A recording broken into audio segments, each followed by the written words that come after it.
अस्सलाम वालेकुम नाज़रीन, आप देख रहे हैं प्रोग्राम अंदर की बात मुज़म्मिल सोहरवैदी के साथ। मैं हूं आपकी मेज़बान इक़रा रियाज़। हमारे साथ मौजूद है मुज़म्मिल सोहरवैदी। अस्सलाम वालेकुम, welcome to the show sir, क्या हाल है आपका? बिल्कुल ठीक ठाक। वालेकुम सलाम। आप सुनाएं। मैं ठीक हूँ, अल्लाह पाक का शुक्र है सर।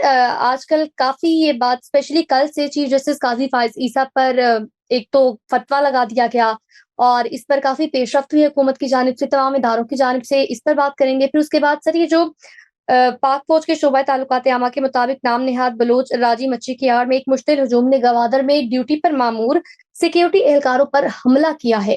इस मुतालिक भी आपसे अंदर की बात जानेंगे। सबसे पहले काजी फाइज ईसा साहब से मुतालिक बात करते हैं। सर, इस पर आप क्या कहेंगे? क्योंकि अभी भी कहा जा रहा है जिन्होंने वो फतवा लगाया था उनको गिरफ्तार करके नामालूम मुकाम पर मुंतकिल किया गया है। देखें, अब मैंने ये भी देखा है कि जो टीएलपी के सरबराह हैं साद रिजवी, उन्होंने इस फतवे से ऐलान ला तल्की किया है और उन्होंने कहा है कि जी टीएलपी का इस फतवे से कोई ताल्लुक नहीं है और वो उनका इनफरादी फेल था। पर मैं समझता हूँ कि ये गलत बात है। टीएलपी मुसलसल जो है ऐसी सरगर्मियों में मुलव्वस है जिससे मजहबी इंतशार भी फैलता है, जिसमें अकलियतें भी अदम तहफ़्फ़ुज़ का शिकार हैं और जिससे पाकिस्तान के अमन व अमान और कानून को भी मसला है, इंटरनेशनल भी पाकिस्तान के लिए मसाइल पैदा करती हैं। और टीएलपी के साथ हमने बहुत दफ़ा बहुत ज़्यादा रियायत की है और हर बार ये रियायत का बहुत ही गलत फ़ायदा उठाते हैं। ये जो फतवा काजी फ़ाइज़ ईसा का है, खिलाफ है, ये कोई नई बात नहीं है। अगर किसी को याद हो तो 2018 के इलेक्शन से पहले एहसन इकबाल को भी इसी तरह गोली मारी गई थी। इसी तरह के जिस तरह के आज काजी फ़ाइज़ ईसा पर इल्ज़ामात लगाए गए हैं, इसी तरह एहसन इकबाल पर लगाकर उनको गोली मारी गई थी। ज़ाहिद अहमद के जो उस वक़्त वज़ीर कानून थे, उनके घर पर चढ़ाई की गई थी।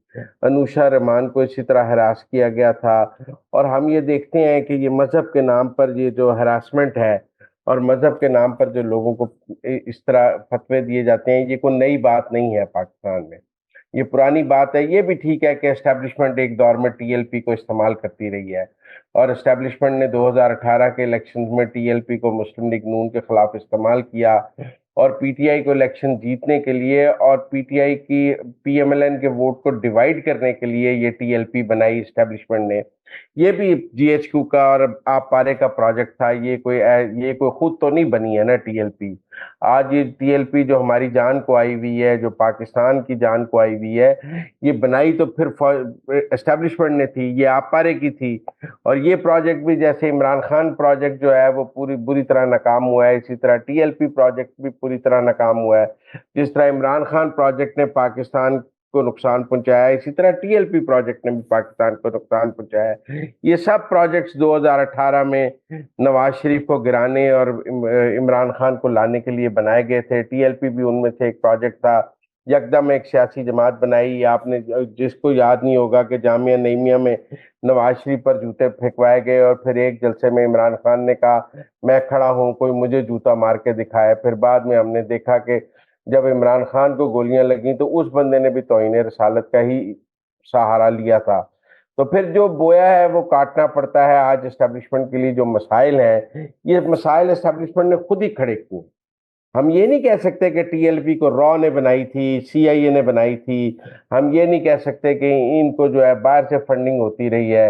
ये इनके धरने भी स्पॉन्सर्स थे। फैजाबाद धरना केस का फैसला सबके सामने मौजूद है कि इस धरने के नतीजे में जो काजी फायज ईसा ने फैजाबाद धरने के खिलाफ जो फैसला दिया, वो धरना भी टीएलपी का था। वो किसका धरना था? तो ये कोई आज की कहानी नहीं है कि आज एक टीएलपी का नायब अमीर उठा है और उसने काजी फायज ईसा के कत्ल का फतवा दे दिया है। कल ये फतवे जाहिद अहमद के खिलाफ थे, एहसन इकबाल के खिलाफ थे, नवाज शरीफ के खिलाफ थे। फिर इसका शिकार इमरान खान भी हुआ और आज जो है काजी फायज ईसा है। बहरहाल हम एस्टेब्लिशमेंट को दरखास्त ही कर सकते हैं कि वक्ती फायदों के लिए ऐसे कैंसर माशरे में ना पैदा किया करें।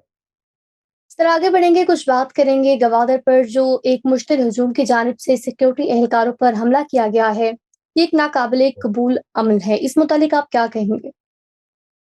देखिए, अगस्त में एक बहुत ही इंटरनेशनल लेवल का डेलीगेशन गवादर आ रहा है। सी पैक फेज 2 की भी बात हो रही है। सऊदी अरब भी सी पैक में गवादर में शामिल हो रहा है।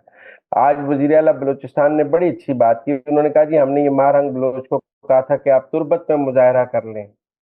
آپ گوادر میں ہی کرنا چاہتے ہیں تو گوادر میں کسی اور جگہ کر لیں، لیکن یہ بندرگاہ کے اوپر کرنا چاہتے تھے کیونکہ یہ انٹرنیشنلی یہ ثابت کرنا چاہتے تھے کہ گوادر از ان سیف، یہاں پر پیسے نہ لگائیں، اور یہ ایک انٹرنیشنل ایجنڈے کے طور پر یہ نکالا گیا. ورنہ آپ زیادہ تر بلوچوں کو مسائل تو تربت میں ہے، زیادہ بلوچ آبادی کا سینٹر بھی تربت بنتا ہے، گوادر تو کوئی سینٹر نہیں ہے.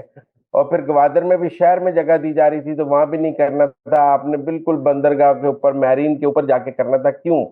اس لیے کہ اگست میں گوادر میں ایک بڑی انویسٹمنٹ کی بات ہو رہی ہے، گوادر میں بجلی کا مسئلہ حل ہو گیا ہے، گوادر میں پانی کے مسائل حل ہو رہے ہیں. گوادر کا امن جو ہے وہ پاکستان کی ترقی لا سکتا ہے.